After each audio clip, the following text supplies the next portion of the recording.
Una oración para comenzar en esta mañana, pedirle a Dios que nos ayude. Señor, te pedimos, Señor, en esta mañana que tú nos ayudes, Señor, a entender tu palabra. Queremos que, Señor, tu Espíritu Santo que has puesto en cada creyente nos pueda guiar a toda verdad. Ayuda, Señor, a que haya corazones abiertos, dóciles, mansos, y que puedan ser como esa tierra, Señor, fértil, que recibe la semilla, que recibe la palabra y que da fruto. Ayúdame, Señor, también a poder hablar tu palabra como debo de hacerlo. Gracias te damos, Dios, y danos la comprensión que necesitamos en nuestras mentes para ir aprendiendo cada día más acerca de ti, Señor, en la medida de lo posible. Ayúdanos, Dios, somos débiles, somos, Señor, frágiles, somos vasos de barro y necesitamos, Señor, que tú pacientemente nos enseñes. Te lo pedimos, Señor, en el nombre de Jesús. Amén. Bien, hoy vamos a continuar con el tema de la soberanía de Dios, y hoy voy a tocar, los atributos de Dios, y voy a tocar el tema hoy de la soberanía de Dios. Este es un atributo que también el Señor en su palabra nos lo enseña, y la soberanía de Dios se puede definir de la siguiente manera: es el ejercicio de su supremacía. Él es altísimo, Señor del cielo y de la tierra, está exaltado infinitamente por encima de cualquiera de sus criaturas, es independiente, no está sujeto a nada, a nadie, no es influenciado por nadie, actúa siempre y únicamente como a Él le agrada, y no existe nadie que pueda frustrar ni detener sus propósitos. Él es el creador, Él es la causa de todas las cosas, y en virtud de su obra creativa, a Él le pertenecen los cielos, la tierra y todo lo que hay en ellas. Él, con su autoridad, se reviste sobre los ejércitos del cielo y los habitantes de la tierra, y sostiene todas las cosas con su omnipotencia y determina la finalidad que cada uno está destinado a servir.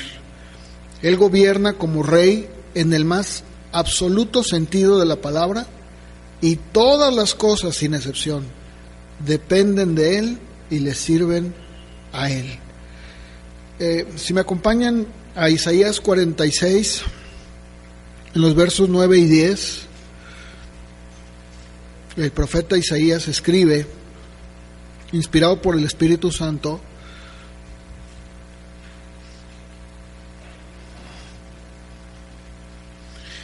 y le dice a Israel: acuérdense de las cosas pasadas, desde los tiempos antiguos. Yo soy Dios, no hay otro Dios.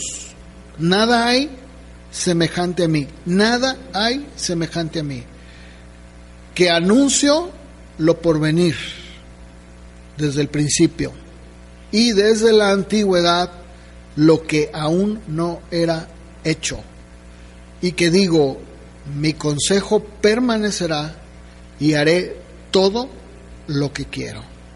Esto es una de las escrituras en las que el Señor demuestra su soberanía. Él habla, Él dice, incluso Él mismo habla diciendo: no hay nadie, no existe, no hay. Yo soy el que anuncia lo que está por venir desde el principio, desde la antigüedad, lo que incluso todavía ni siquiera estaba hecho. Yo soy el que dice: mi consejo, mi palabra, lo que yo digo va a permanecer y va a suceder lo que yo quiero. También en Daniel capítulo 4, en el verso 35, define cuáles son sus propósitos y cómo ninguno de sus propósitos puede ser detenido. Ahí en Daniel 4:35, una vez que el rey Nabucodonosor, Dios en su soberanía le permite nuevamente volver a recobrar el sentido, porque había sido como un animal que había perdido todo sentido, fue un juicio de Dios. Ustedes lo pueden leer ahí en el libro de Daniel. Y después de que él recobra ya todo el sentido, él escribe estas palabras en el verso 35. Todos los hombres de la tierra no son nada comparados con él. Él hace lo que quiere entre los ángeles del cielo y entre la gente de la tierra, y nadie puede detenerlo ni decirle, ¿por qué haces estas cosas? ¿Sí? Él escribe algo muy cierto acerca de este atributo, que no existe. Número uno, nadie comparado con él, que él hace lo que quiere, Dios hace lo que él quiere, no solamente entre los hombres, sino entre los mismos ángeles, y de hecho vamos a ir viendo más adelante, tal vez hoy no, pero si Dios lo permite el domingo que entra, vamos a hablar de la soberanía de Dios entre también sus criaturas y entre la gente de la tierra. Este mismo rey era un rey pues poderosísimo, y sin embargo él entendió que a Dios nadie lo puede detener, no hay nadie que le pueda decir, Señor, ¿tú por qué haces esto? ¿Por qué haces aquello? Mucha gente piensa en nuestros días que Dios es rey en el cielo. Mucha gente, incluyendo a veces también sucede que los cristianos piensan que Dios efectivamente es el rey, ¿verdad? Es rey en el cielo, pero muchas de las veces piensan que pues Él no puede controlar todas las cosas, que todo lo que sucede o lo que pasa en el mundo funciona como si fuera una máquina que obedece las leyes de la naturaleza, ¿verdad? Algo así como los agnósticos que dicen que bueno, sí hay un ser supremo, pero nos dejó aquí en la tierra y bueno, pues aquí tenemos nosotros que echarle ganas, ¿verdad? Y sacar adelante lo que tenemos. No, eso no es verdad. Otros consideran que el hombre puede controlar todo lo que sucede usando su libre albedrío. Pero cuando nosotros volteamos a ver lo que pasa en el mundo, pues podríamos caer en el error de pensar que Satanás tiene el control, porque cuando volteamos a ver lo que pasa a nuestro alrededor, no podemos negar que hay confusión, hay desorden.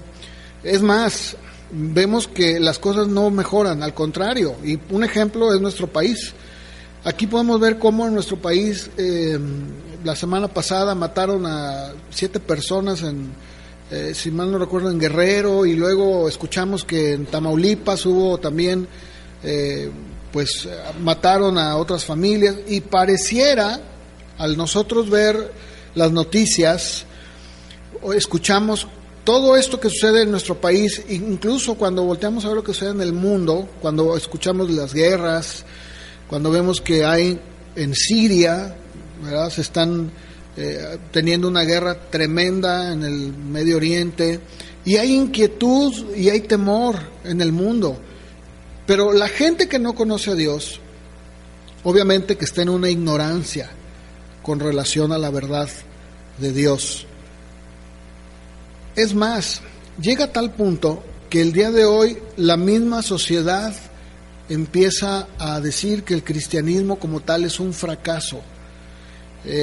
Hace alrededor de un mes, estaba yo leyendo las noticias que el Reino Unido ya se ha considerado, ya abiertamente el Reino Unido, la sociedad del Reino Unido se puede declarar como atea. Dice, nosotros ya ni creemos en Dios, somos una nación que ha dejado de ser cristiana. Ellos mismos dicen, ya no somos una nación cristiana. Lo mismo pasa con Alemania, con algunos otros países que anteriormente habían tenido un trasfondo cristiano, y pues muchos otros dicen que pues Dios quiere salvar a las personas, Dios quiere salvar al hombre, pero no puede hacerlo. porque la misma sociedad, las mismas personas no se lo permiten. Entonces la gente piensa que Satanás tiene un control más grande que Dios al voltear alrededor y decir, mira nada más lo que está pasando, mira cómo se están matando, mira los cárteles de la droga, mira ahora cómo está pasando aquí y está pasando allá, ¿verdad? Pero nosotros como hijos de Dios, como cristianos, como verdaderamente hijos de Él, no debemos de interpretar lo que sucede ante nuestros ojos o en el mundo como el mundo lo interpreta. El apóstol Pablo dijo en 2 Corintios 5:7 que nosotros estamos caminando por fe, no por vista. Nosotros creemos lo que dice la Biblia, y la Biblia siempre nos ha advertido que estas cosas van a suceder en el mundo, porque así Dios lo ha determinado. Es algo que Dios en esa soberanía ha determinado que así sea. Lo que mucha gente dice, que está en rebeldía, obviamente, contra la autoridad y la ley de Dios, no debe de a nosotros sorprendernos. Lo que la gente exprese es algo que el mundo no tiene un conocimiento de Dios, pero Dios es la autoridad suprema, y lo que Él haya dicho en la palabra es lo que nos debe interesar. Es Él quien controla todo lo que sucede en el mundo. La Biblia nos dice que Él ejerce un control completo y soberano. Su voluntad no puede ser cambiada. Entonces, si nosotros permitimos y nos dejamos engañar por el pensamiento del mundo, y entonces lo vemos con esa mirada, con esa óptica, pues sí, probablemente vamos a pensar que todo está en desorden y que no hay control, y que incluso Dios mismo, ¿verdad?, no puede hacerlo. No, de ninguna manera, jamás. Él nunca va a ser sorprendido por lo que acontece. A Dios no le toma por sorpresa lo que estamos viviendo en nuestro país. No, Él reina sobre todas las cosas, y Él hace que todas estas cosas obren para el bien de aquellos que le aman y que han sido llamados por Él. Esto lo dice Romanos 8:28. Ustedes saben esta escritura. Sabemos que Dios hace que todas las cosas cooperen para el bien de quienes lo aman y son llamados según el propósito que Él tiene para ellos.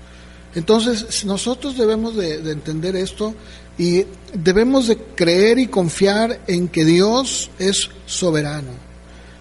Aunque ciertamente, ¿verdad?, si tú platicas con la gente se siente insegura, la gente piensa y dice, ¿qué va a pasar en el mundo?, ¿verdad? Se está volviendo un caos. E incluso ahora con el cambio climático que estamos viviendo, no podemos nosotros decir que no lo hemos vivido. Estamos incluso sintiendo cómo este fenómeno del Niño y todo lo que ha sucedido, bueno, podemos decir que todo esto también se le atribuye al mismo hombre por haber hecho un desastre en el mundo con todo la manera en la que se han gastado los recursos naturales, se ha abusado. Bueno, todo esto ustedes ya lo saben, ¿no?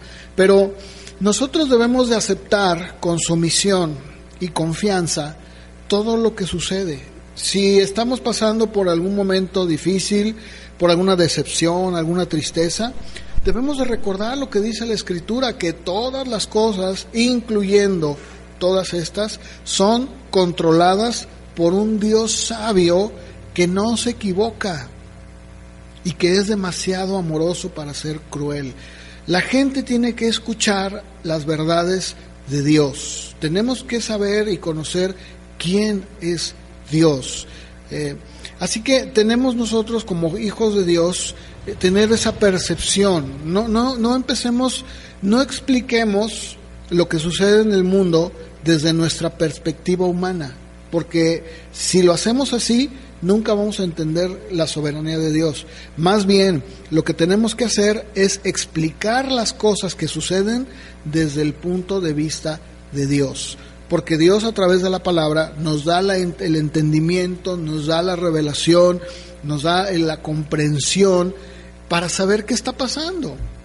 Entonces, si queremos entender lo que pasa en el mundo, tenemos que aprender lo que la Biblia dice acerca de Dios. Y acerca de este atributo tenemos que también entender que cuando partimos desde Dios y no desde el punto de vista del hombre, todas las cosas las vamos a entender. Porque muchas veces la gente trata de partir del estado actual del mundo y luego conectar a Dios. No, así no es. Tenemos nosotros que partir de Dios, y a partir de Dios entonces todo lo demás se relaciona y lo entendemos. Si nosotros le preguntamos a la gente, obviamente la gente parte desde su perspectiva, desde su propio punto de vista. Y si lo vemos así, obviamente la gente está en un caos, la gente está en frustración, la gente está preocupada y están viendo cómo el dólar va subiendo, ¿verdad? Y obviamente que sí nos afecta, claro que sí, como parte de un pueblo que somos, claro que sí nos afecta, pero si nosotros lo entendemos como parte de la soberanía de Dios, entonces vamos a poder tener claro todas las cosas, todo lo que Dios dice acerca de quién es Él. Entonces, ¿quién tiene el control? Dios. Obviamente, otra vez, las personas que no creen en Dios consideran todo desde su punto de vista humano. Para ellos todo empieza con Dios y por lo tanto no pueden entender, todo empieza con ellos y no pueden entender que Dios tiene el control. Pero para nosotros todo comienza con Dios. Aunque veamos pecado, sí. Aunque veamos sufrimiento, sí. Sacaron una fotografía, ¿verdad? Muy fuerte, muy triste, de una familia, no sé si lo vieron en el noticiero, una familia allá en Oaxaca, donde están afuera de una tienda de estas de tipo Oxxo, de conveniencia, y ahí está la mamá, está el papá y está un niño de 7 meses. ¿Alguien vio esa noticia de una balacera? Y decían que había sido un error. Primero dijeron, no, pues fue un error porque los confundieron, pero resulta que había cámaras de vigilancia que estaban ahí grabando y no lo pasaron porque eran escenas muy fuertes, pero la policía, el comandante dijo, no, esto no fue un error, esto fue premeditado. O sea, esa familia, alguien ya iba con toda la intención de hacerlos morir, incluyendo al bebé. Lo mismo sucedió con los refugiados sirios que salieron y llegaron ahí a las costas de Grecia, ¿verdad? Que están llegando y vemos como un niño, no recuerdo su nombre, un niño sirio quedó ahí en la playa muerto, ahogado. Y eso, ¿se acuerdan que llamó mucho la atención? ¿Verdad? Fue una cosa tremenda. Incluso ahora con esto que pasó en Oaxaca, algunos estaban diciendo, ¿por qué tenemos que voltear a Siria cuando aquí en México pues ha sucedido esto? Y ponían una comparación ahí de fotos, ¿verdad? Un montaje entre el niño sirio y el niño mexicano. Y empieza a ver ahí en el internet, híjole, la gente tiene pues esta ira incontrolable y bueno, ustedes saben, no tengo que ahondar mucho en esto, ustedes saben cómo está ahorita habiendo una situación de inestabilidad, de inconformidad, pero nosotros, aunque veamos todo esto, todo este pecado, todo este sufrimiento, todo lo que nos puede parecer y que efectivamente es terrible, no podemos nosotros más que entenderlo desde la óptica de Dios, ¿verdad? Algunos, y yo he escuchado incluso cristianos que tristemente dicen, si yo fuera Dios yo no permitiría eso, como dando a entender que saben más que Dios, como si ellos pudieran en un momento dado ponerse como Dios, dirían, no, yo no permitiría eso. Eso es una gran mentira. Sabemos nosotros, porque la palabra de Dios nos lo enseña, que todo esto que estamos viendo desde la óptica del mundo pareciera un estado fallido, dicen, ¿verdad? México es un estado fallido, algo que ya no tiene solución.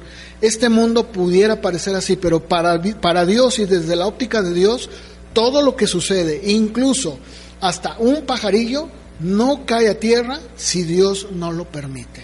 Entonces tenemos nosotros que ver todo lo que es Dios desde su soberanía, comenzando por Él a través de su palabra. Creemos que los caminos de Dios son inescrutables. De hecho, en Romanos 11:33 el apóstol Pablo escribió, profundidad de las riquezas, de la sabiduría, de la ciencia de Dios, cuán insondables son sus juicios e inescrutables son sus caminos.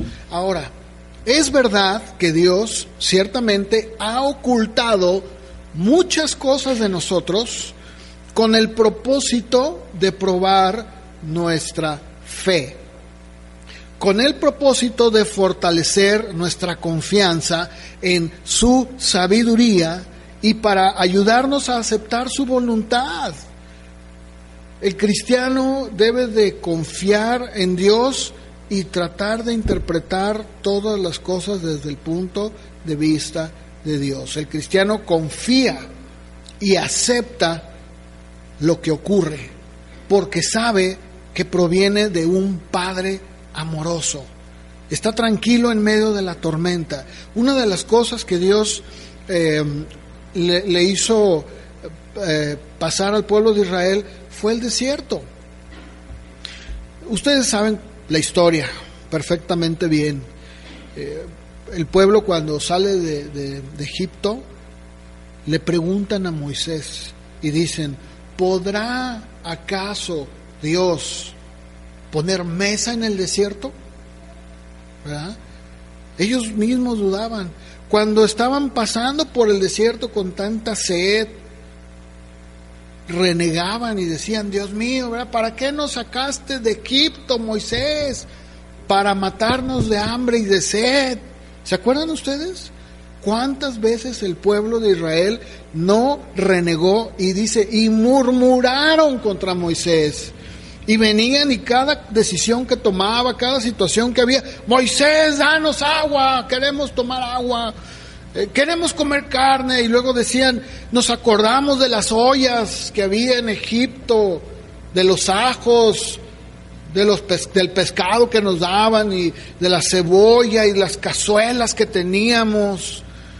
Pero algo que nunca entendieron, y que muchas de las veces nosotros también no entendemos, es que para que un campo pueda ser sembrado, y para que un campo pueda producir, y para que un campo pueda llevar una cosecha abundante, primero tienes que quemar la maleza. Para que la tierra pueda estar preparada y para que la tierra pueda ser una tierra fructífera, hay que removerla. Algo que ellos nunca entendieron, y lo dice Deuteronomio 8, no sé si quieran acompañarme ahí, este es un texto que yo lo he leído en muchas ocasiones. En Deuteronomio 8, en el verso 1, el Señor le habla ahora a la segunda generación. O sea, aquí ya no estamos viendo a los primeros padres que se quejaron y que le decían: Dios podrá poner mesa y darnos de comer en el desierto. No, ellos ya habían quedado, ya se habían muerto, de hecho. Aquí le está hablando a los hijos, a aquellos pequeñitos que caminaron con los papás en el desierto y que iban caminando y que vieron cómo se abría el mar y todo esto. Bueno, a esta generación les está hablando y les dice: cuiden de poner por obra todo mandamiento que yo les ordeno hoy, para que vivan y para que sean multiplicados, para que entren, para que posean la tierra que Jehová le prometió con juramento a sus padres.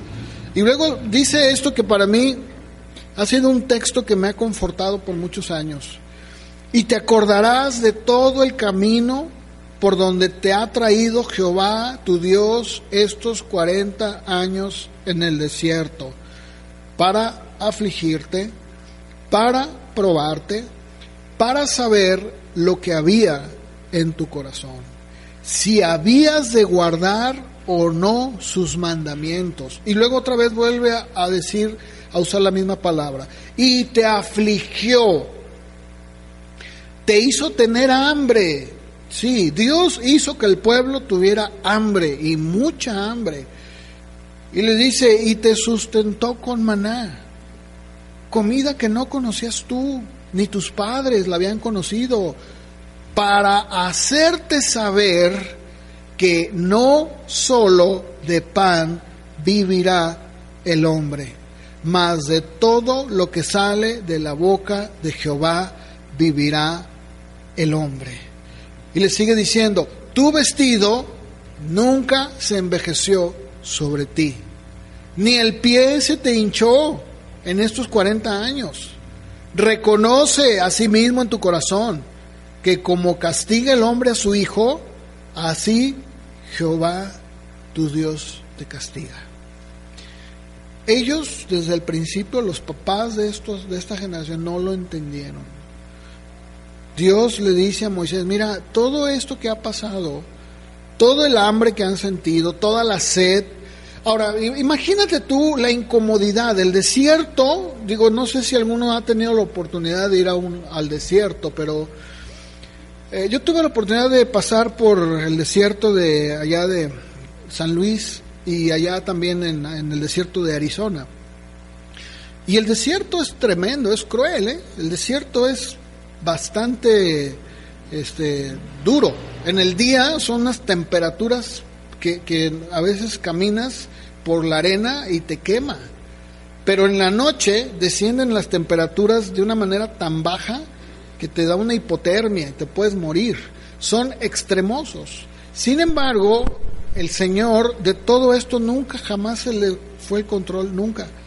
Él llevó al pueblo y sí, es verdad, sí los hizo sufrir, sí los afligió, sí hizo que llegara a un punto en donde llegaran a tener hambre, pero todo esto Él lo hizo en su soberanía con un solo propósito: hacerles ver que no solo de pan vive el hombre. O sea, no solamente vas a vivir como la gente del mundo, que se afana y que trata de estar viviendo para un trabajo, como si eso fuera lo único que hubiera en esta vida.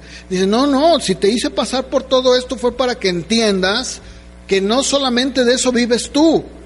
Por eso hace un momento les decía, la gente del mundo ve la situación que pasa en el mundo y la ve desde su óptica. Nosotros no podemos ni debemos de verla así. Si nosotros hacemos eso, vamos a caer en el mismo error que la gente del mundo. Tenemos que entender que las aflicciones, las pruebas y todo lo que nos sucede en nuestras vidas es porque Dios lo ha, de manera predeterminada, en esa soberanía, lo permite. No es que Él se olvidó, no es de que Dios no sabe, ¿verdad? Como algunos dicen, Señor, ya te olvidaste de mí. No, Él nunca se ha olvidado, Él no es hombre. Dios es Dios, y lo vimos la semana pasada cuando hablé acerca de la inmutabilidad de Dios. Dios no cambia, Dios no es como nosotros. A nosotros se nos olvidan las promesas, se nos olvidan las cosas, y a veces hasta se nos olvidan los compromisos. Tenemos que tener alguna agenda, poner alarmas, ¿verdad?, para acordarnos. Dios no tiene que usar eso. Todo lo que sucedió con el pueblo de Israel, el desierto, el frío, el calor, la sed, todo lo que ellos vivieron fue con un solo propósito, que Dios en esa soberanía lo permitió. Entonces, hermanos, nosotros debemos de aprender y de entender que Dios no es el Dios que muchos pintan o que hablan de Él. No. Porque muchas veces se presenta un Dios impotente y un Dios ineficaz. Un Dios que más que ser temido, da tristeza.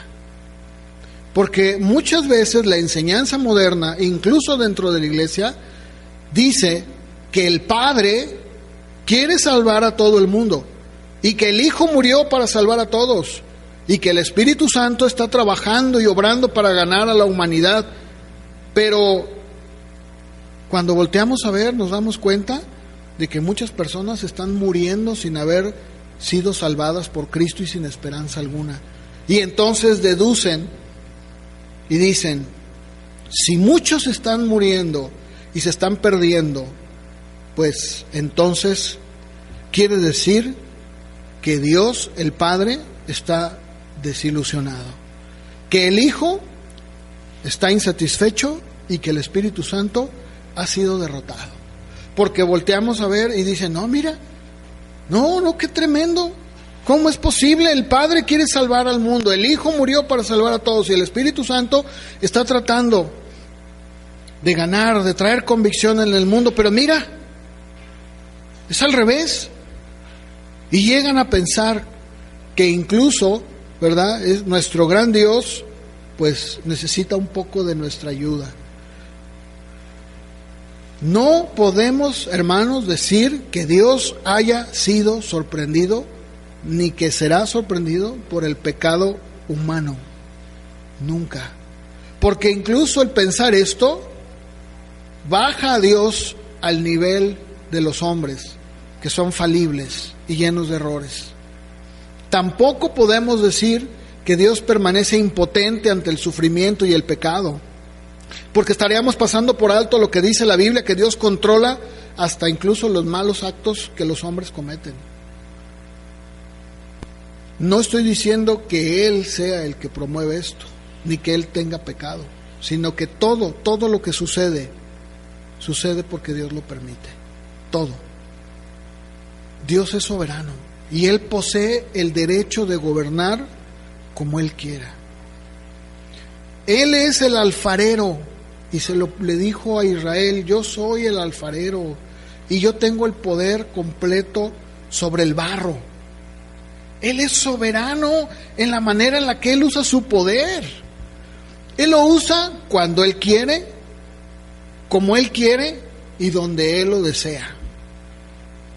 Un ejemplo de esto es, por citar solamente algunos, cuando el faraón, el rey de Egipto, intentó detener al pueblo de Israel para que no fueran a adorar a Dios en el desierto, Dios usó su poder y los israelitas fueron salvados, mientras que los egipcios fueron vencidos. Cuando entraron en la tierra de Canaán y entraron ahí a la ciudad de Jericó, por citar una de las ciudades de Canaán, Dios usó el poder y los muros de la ciudad fueron derribados. Cuando David enfrentó a Goliat, Dios estuvo con él. Cuando Daniel es echado al foso de los leones, Dios cerró la boca de los leones para que no lastimaran a Daniel. Pero sin embargo, también la Biblia nos dice que muchas veces Dios no muestra su poder en algunas situaciones. En Hebreos 11, 36 y 37, claramente el autor, esto lo vimos ya en los martes, nos dice que algunos experimentaron vituperio y azotes, otros prisiones y cárceles, otros fueron apedreados, otros fueron aserrados, otros fueron puestos a prueba, muertos a filo de espada. Y dice que anduvieron de aquí para allá, errantes, ¿verdad? Cubiertos de pieles de ovejas, de cabras, pobres, angustiados y maltratados. Otros murieron. Y Dios jamás manifestó su poder. ¿Por qué? Porque Dios es soberano. Él elige y Él sabe cuándo hacer o utilizar su poder. Él lo sabe, solamente Él lo sabe. Por ejemplo, a algunos Dios les ha concedido la capacidad de ganar mucho dinero, ¿sí? A unos les ha dado, pero no a todos los hace ricos, ¿verdad que no? No. A algunos los sana de un cáncer terrible y a otros en plena juventud o a veces hasta empezando apenas la vida se los lleva. ¿Por qué? Porque esto se debe a que Dios ejerce su soberanía y Él concede su poder cuando Él lo considera necesario, pero no lo da a todos. Ahora, si hablamos de su misericordia, en el Evangelio de Juan, y en todos los evangelios, pero en el Evangelio de Juan, en el capítulo 5, se nos narra una historia. Y se nos dice que el Señor Jesús fue a un estanque que se llamaba Betesda. Y dice que había muchos enfermos allí. Muchos. Cuando dice muchos, no está hablando de 2 ni de 3. Estoy en Juan capítulo 5.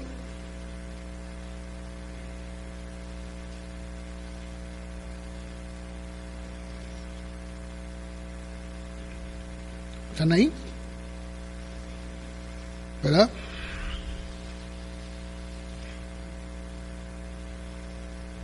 Dice que en el verso 2, cerca de una puerta de las ovejas, había un estanque llamado en hebreo Betesda. Tenía 5 pórticos, Y en estos dice el verso 3 que yacía una multitud. Una multitud. ¿Qué es una multitud? ¿Ah? ¿Verdad? Una cantidad grandísima de enfermos, ciegos, cojos, paralíticos, que estaban esperando el movimiento del agua, porque un ángel descendía de tiempo en tiempo al estanque y agitaba el agua, y el que primero descendía al estanque después del movimiento del agua quedaba sano de cualquier enfermedad que tuviera. Y había allí un hombre que hacía 38 años que estaba enfermo. Cuando Jesús lo vio acostado y supo que llevaba mucho tiempo, le preguntó y le dijo: ¿quieres ser sano? Y él le respondió: no tengo quien me meta en el estanque cuando se agita el agua. Mientras que yo voy, otro desciende antes que yo. El Señor Jesús le dijo: levántate, toma tu lecho y anda. Y al instante, aquel hombre fue sanado, tomó su lecho y anduvo. Y era el día de reposo aquel día. ¿Se fijan? La Biblia nunca nos dice que la sanidad de este hombre se debió a algo particular. Nunca nos lo dice. Nunca dice que merecía ser sanado. Nunca dice que era mejor con los demás. Simplemente se nos dice que la misericordia de Dios se manifestó de manera soberana sobre este hombre.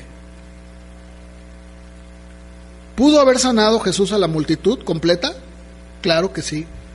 Es más, hubo gente en el tiempo del Señor Jesús a la cual Él nunca sanó. Hubo mucha gente. Hubo mucha gente que Dios sanó. Sí.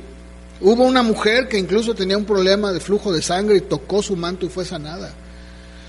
Pero sin embargo el Señor Jesús usó su poder divino para sanar de toda la multitud a un solo hombre.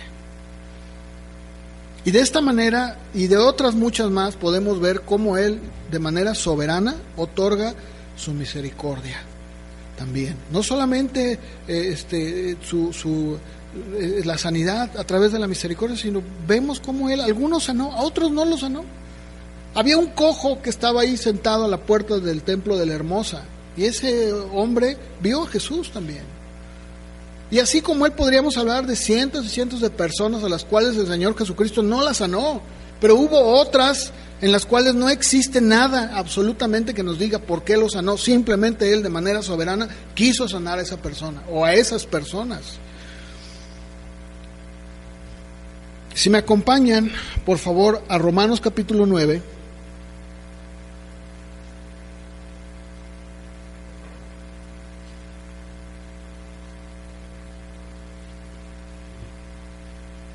El apóstol Pablo,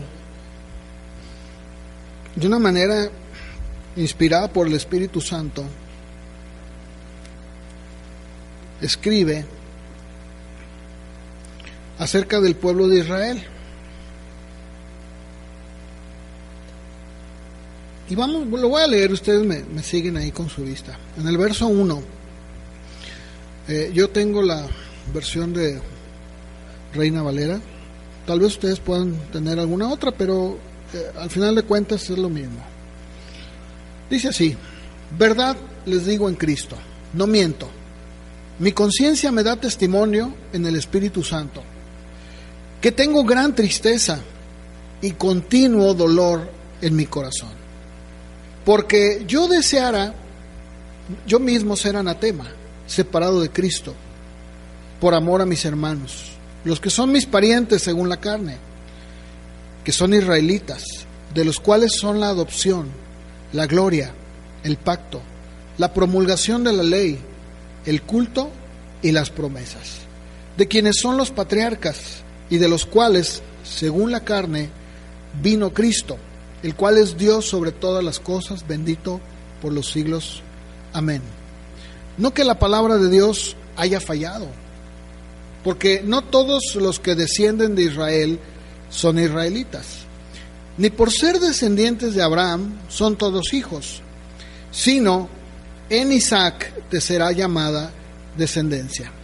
Esto es, no los que son hijos según la carne son hijos de Dios, sino que son hijos según la promesa, los que son contados como descendientes. Porque la palabra de la promesa es esta: por este tiempo vendré y Sara tendrá un hijo.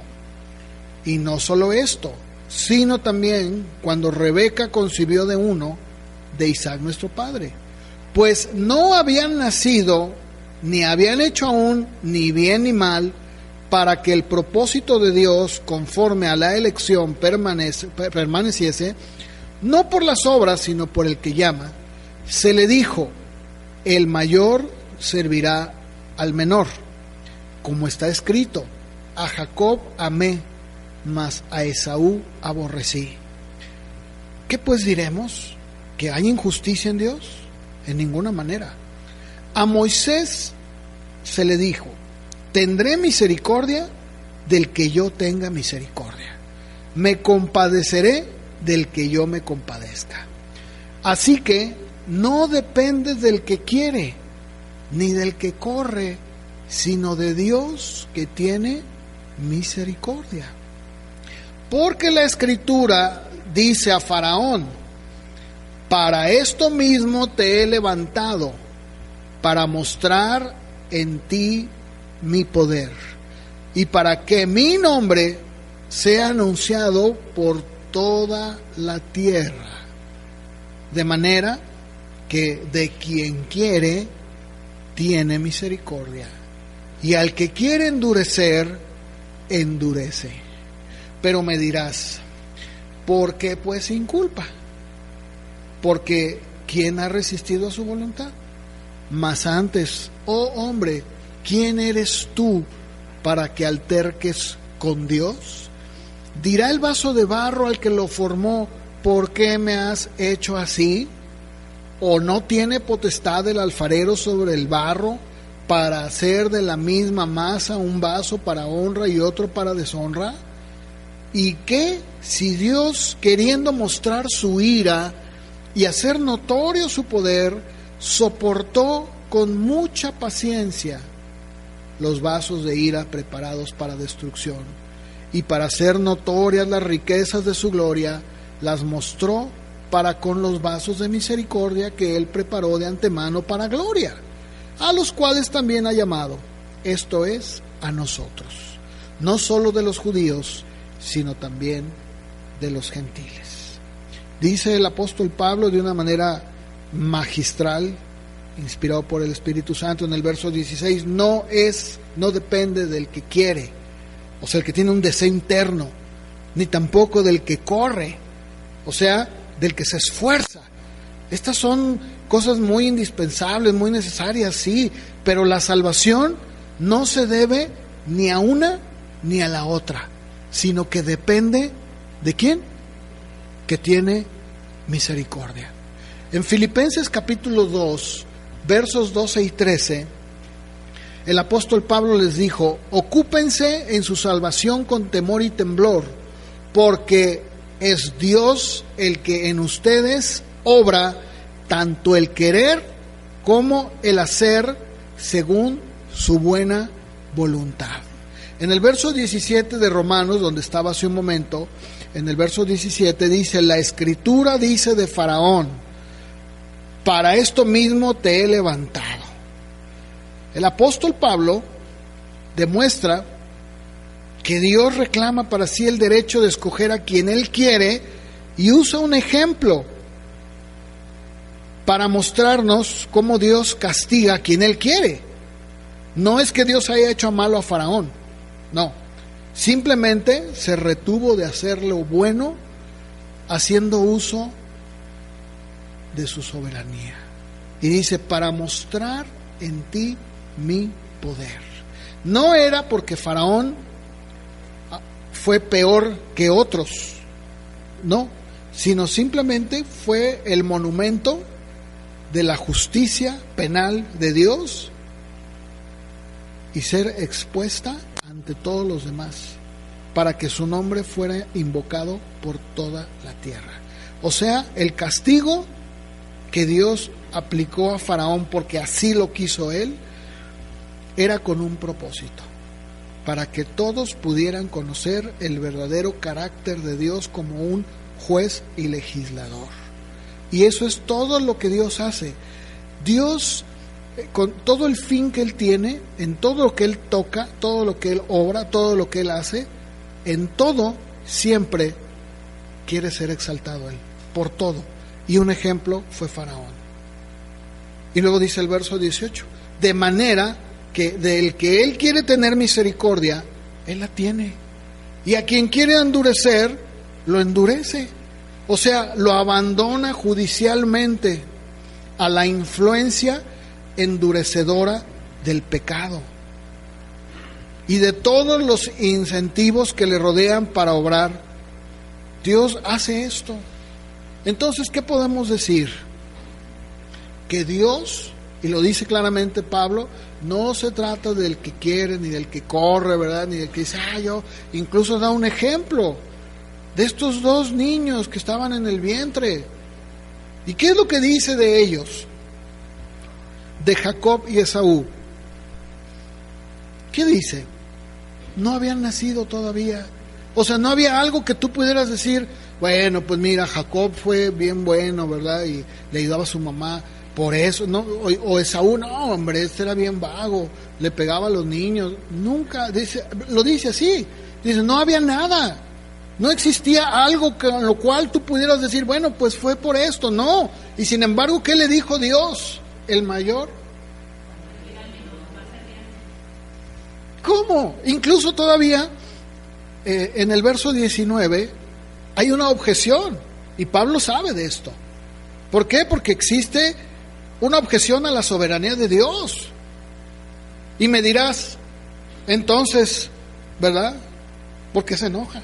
¿Por qué Él nos juzga? Si Él sabe y de manera predeterminada en su soberanía lo ha hecho así.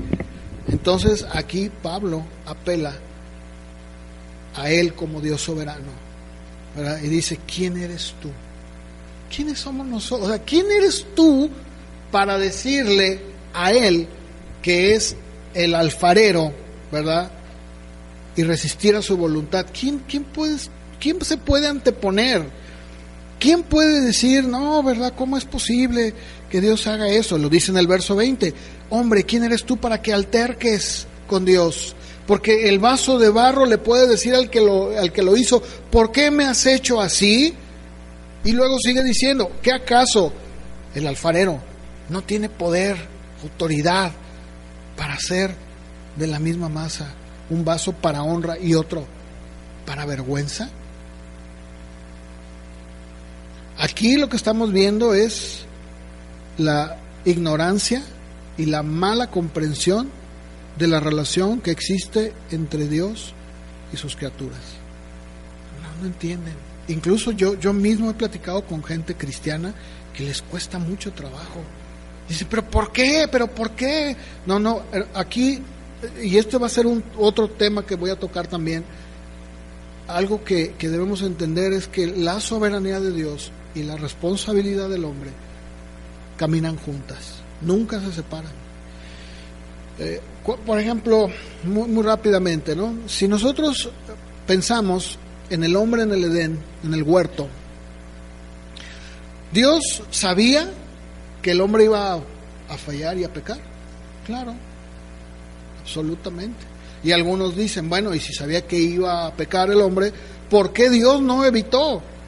Porque Dios obra en su soberanía con la responsabilidad del hombre. Tanto así que Dios, cuando el hombre peca, cuando Eva come del fruto y le da a su esposo a Adán, inmediatamente va y lo confronta y le dice, ¿dónde estás tú? ¿Qué has hecho? Dios sabía que iba a pecar, entonces ¿por qué va y le dice qué has hecho? Porque Dios responsabiliza al hombre y eso no va en contra de su soberanía.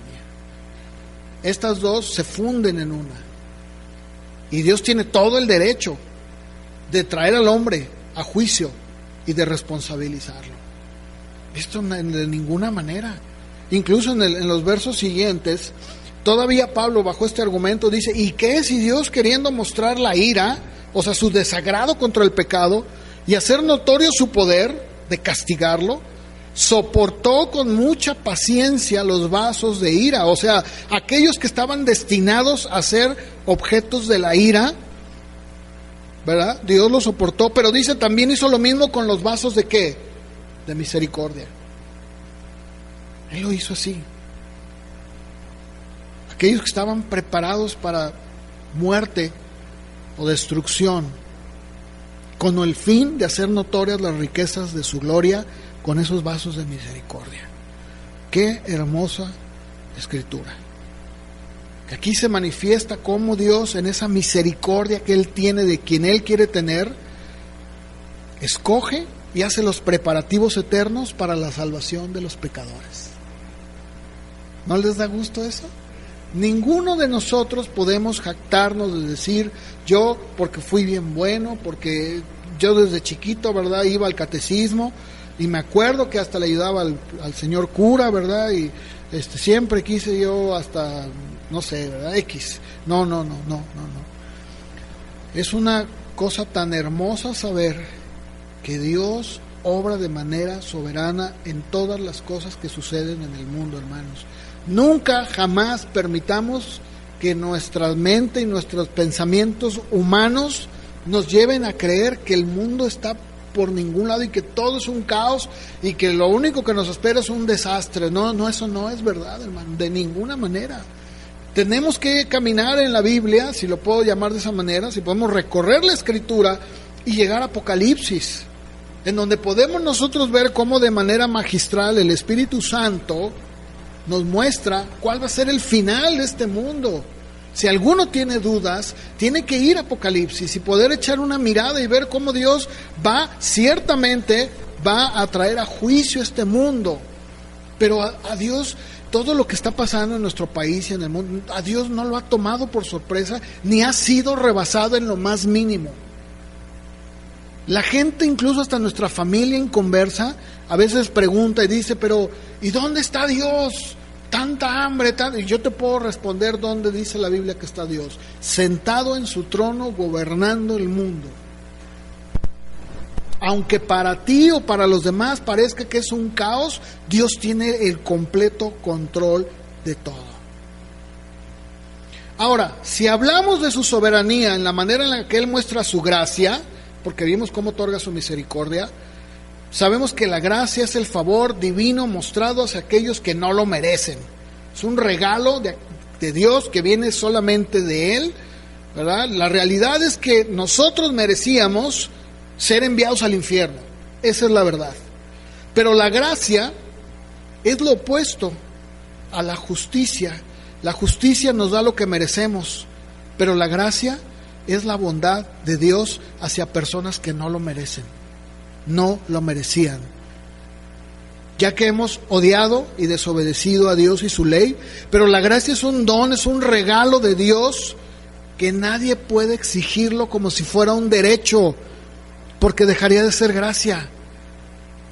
Y Él tampoco le debe la gracia a nadie. Él la da, Él la otorga, la concede a los que Él quiere por su soberana voluntad. Y eso debería de regocijarnos, porque si somos salvados es por gracia. Y lo dice Efesios 2, 8, 9 al 10.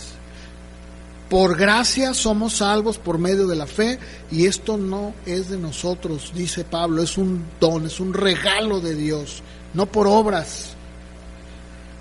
Esto significa que la persona más pecaminosa puede ser alcanzada por esta gracia.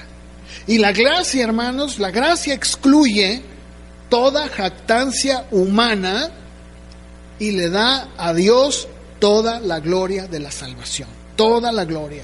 Toda. Señor, tú eres, tú has sido.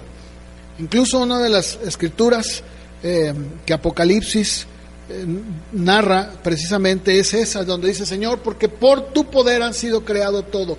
Todo lo que hay en la tierra es tuyo. Tú has sido el que soberanamente tiene todo. Todo está en tus manos. Todo.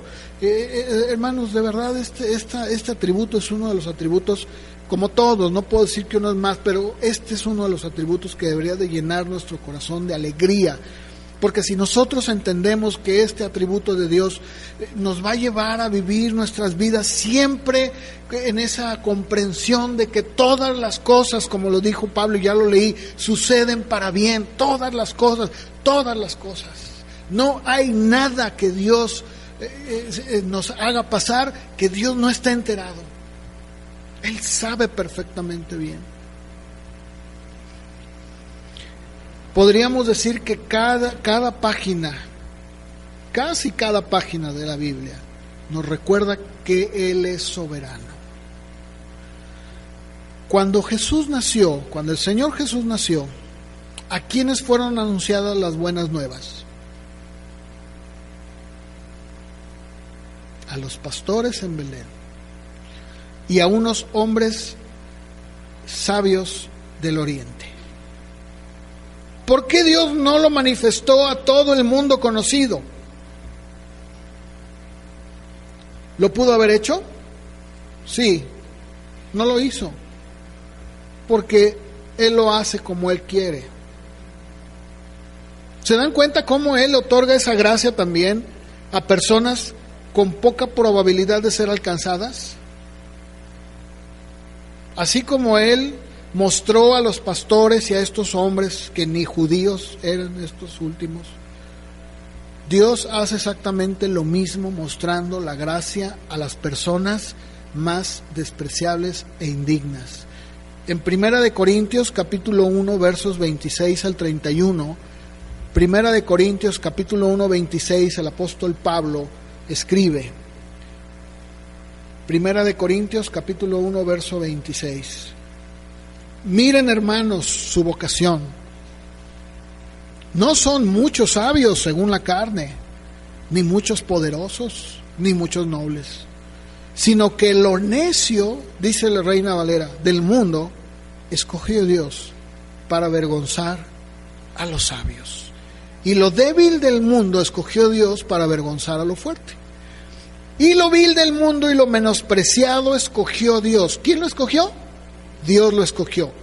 Y lo que no es, para deshacer lo que es, a fin de que nadie se jacte en su presencia. Mas por Él. ¿Por quién? Por Él. No por el pastor, ¿verdad? No por tu mamá, no por tu papá, no por tu familia. No, por Él. Están ustedes en Cristo Jesús, el cual nos ha sido hecho por Dios el Padre sabiduría, justificación, santificación y redención, para que, como está escrito, el que se gloría, gloríese ¿en quién? En el Señor. En el Señor. Ahora déjame rápidamente, con esto termino, decirte, probablemente en sus versiones lo traduce de una manera más cercana a la palabra original. La palabra necio, estoy usando yo Reina Valera, ustedes saben, tomo esta versión para leerla. La palabra necio que usa Pablo es una palabra que en su raíz significa ignorante o indocto. Entonces dice lo necio, o sea, lo ignorante, lo indocto del mundo escogió Dios para avergonzar a los sabios. Mira, con todo el conocimiento que los hombres pueden tener, por ejemplo, si estamos hablando de una persona que es un maestro, un catedrático en la universidad, y que tiene todo el conocimiento del mundo, ¿verdad?, en la materia, si es física o matemáticas o en lo que sea, medicina, puede ser un gran hombre ante los ojos del mundo, pero si no conoce a Dios, tú y yo, o el cristiano más simple y que no tiene probablemente ni siquiera una educación básica, tiene más conocimiento de las cosas de Dios que ese catedrático. Y eso es lo que está diciendo Pablo. Él escoge lo ignorante. Ahora, no estoy diciendo que debemos de vivir en la ignorancia, eso es otra cosa. O sea, debemos de perseverar en conocer del Señor, claro, eso es verdad. Pero lo que está diciendo es que aquellas personas que para el mundo pueden parecer indoctas, o ignorantes son las que Dios escoge. Él escoge, Él las escoge. ¿Por qué? Porque Él es soberano. ¿Para qué? Para avergonzar ¿a quiénes? A los sabios, a los doctos.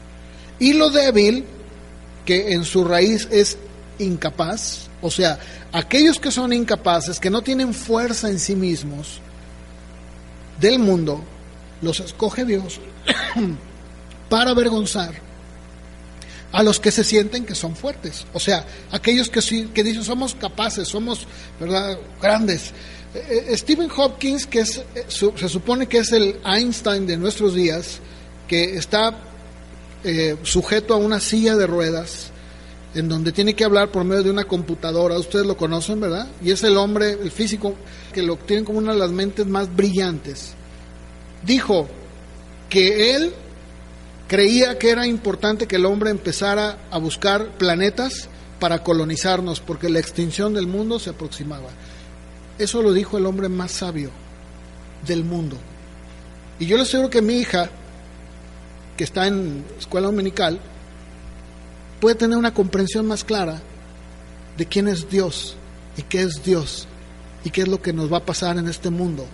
Y estamos hablando de una niña, pero yo podría poner un ejemplo de la persona que acaba de conocer a Cristo y que no, incluso tal vez no fue a la universidad y no tiene una preparación como la de él, y claramente puede decirle a él que ese señor está equivocado y que la realidad es muy diferente. Y avergüenza a todo el mundo. O sea, dicen unas cosas que yo cuando lo escuché, y él decía, estoy seguro que hay vida en otros planetas. Él lo dijo, y yo tengo el video. Dijo, hay vida en otros planetas, claro que hay vida extraterrestre, y nos visitan. Y dices, ¿qué? El hombre más sabio de este mundo dice esta tontería, y la gente le aplaude. Incluso llegó a decir que debemos nosotros de imitar esas mentes extraterrestres para poder llegar a tener un conocimiento como el de ellos. ¿Qué? O sea, yo digo, Dios mío, no cabe duda que esta escritura es tan cierta. No necesitan más que mirarte en el espejo y decir, Señor, creo que puedo saber más del universo y de la vida del hombre y lo que va a pasar con el planeta, que todos esos hombres que han gastado su vida literalmente encerrada en una universidad y que no saben absolutamente nada en lo absoluto. Y luego sigue diciendo, lo vil, dice el verso 28, lo vil. La palabra es ajenes, que significa de baja cuna. Está hablando, o sea, denota aquello que carece de reputación, o sea, aquellos que no tienen fama, que nadie los toma en cuenta ante los ojos del mundo. ¿Sí? Eso es lo que Dios dice que escogió, lo vil del mundo y lo menospreciado.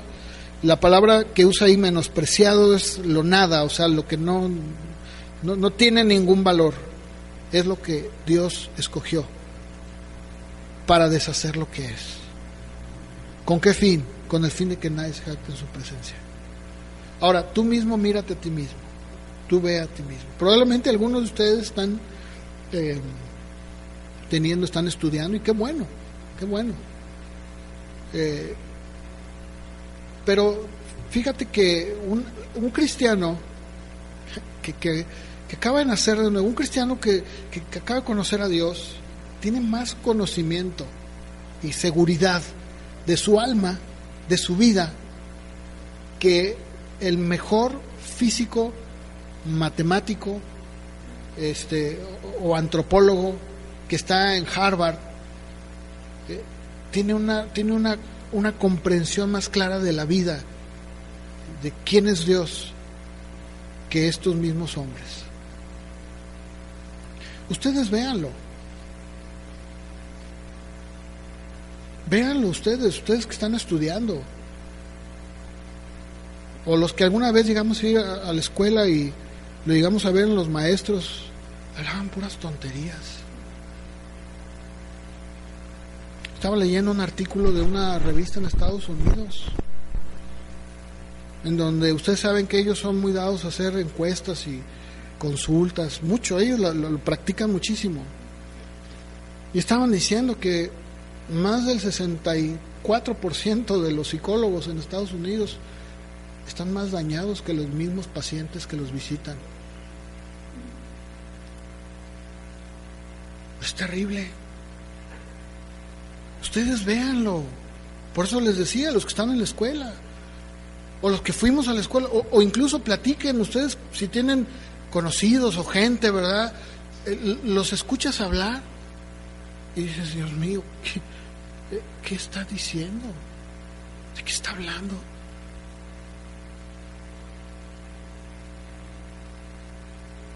Eso es lo que Dios ha hecho. Dios ha otorgado de manera soberana. Él hace lo que quiere, cuando quiere. Él tiene el control de todo. Hermanos, yo termino diciendo, nunca, jamás hagamos un juicio partiendo de nosotros. Nunca. Debemos nosotros de hacer un juicio partiendo de Dios, de su palabra, hacia todo lo demás. Y cuando nosotros hacemos eso, entonces vamos a entender que ni el Chapo Guzmán, ni el cártel del no sé dónde, ¿verdad?, tienen el control de México. No. El único que tiene el control del mundo entero, aunque se esté matando toda la gente a balazos en no sé en dónde, es Dios. Él tiene el control de todas las cosas. Él no tiene temor del Chapo, ni le asustan los narcotraficantes. No. Él está sentado en su trono, gobernando. Y dice la Biblia que Él es el que sustenta todas las cosas en el universo. Amén. ¿Por qué no se ponen de pie? Y vamos a terminar con una oración. Dijo Job, lo voy a leer yo, ustedes si quieren nada más me escuchan. En Job 34:21, Job dijo: sus ojos están sobre los caminos del hombre y ve todos sus pasos. No hay tinieblas ni sombra de muerte donde se escondan los que hacen maldad. No existe. Si ustedes leen Job, lean la Biblia. Job dice, Él es el que hace salir y nos da la nieve. Él puso límites en el océano. Claro que con el calentamiento global ya se ha estado rebasando, pero eso lo dice Apocalipsis. O sea, todo lo que vemos nosotros es algo tan perfecto que Dios ha hecho. Y así como Él dijo que Él iba a venir y vino, Él dijo también que iba a regresar, y va a regresar. Que no nos quepa la menor duda. Él tiene el control pleno, completo de todo. Si estamos enfermos, Él tiene el control de eso. Si estamos pasando por un problema, Él tiene el control de eso. Él tiene el control absoluto hasta si tú piensas y dices, ay, pastor, a mí se me cae el cabello por montones. Pues Él sabe que se te caen los cabellos y los tiene contados. Amén. Señor, te damos gracias. Padre, muchas gracias, porque podemos nosotros descansar en ti. Sabemos que tú tienes en esa soberanía tuya el control. Tú has dicho de manera expresa cómo es que las cosas son y van a suceder. Y nosotros, como tus hijos, lo mejor que podemos hacer es descansar en esa soberanía, sabiendo, Dios, que estamos seguros en ti. No hay nada, no, Señor, no existe nada que esté fuera de tu control. Ni siquiera la situación que estamos viviendo en el país. La gente que no te conoce, sí se altera. Sí, Señor, la gente se está sintiendo ofendida y quieren hacer muchas cosas porque ellos creen que en sus fuerzas pueden hacer cambios, Señor. Nosotros sabemos que no es en nuestras fuerzas, que no es como decía David, no es el jinete y no es el caballo, no, es Dios quien nos da la victoria. Tú tienes el control de todo lo que pasa en nuestro país, en el mundo, en todo, Señor. No hay nada que esté fuera de tu control, nada. Y nosotros te adoramos, te bendecimos, Señor, te exaltamos junto con todos los miles y miles de seres que te adoran en el cielo, y que un día vamos a estar juntos, reunidos, para adorar al que vive, al que reina, y al que por su voluntad fueron creadas todas las cosas, quien las sustenta y quien hace todo conforme a su plan, como a Él le place. Gracias te damos, Señor, en este día. Recibe toda la gloria, toda la honra, Dios, de parte de nosotros. Muchas gracias, Señor. Amén. Amén.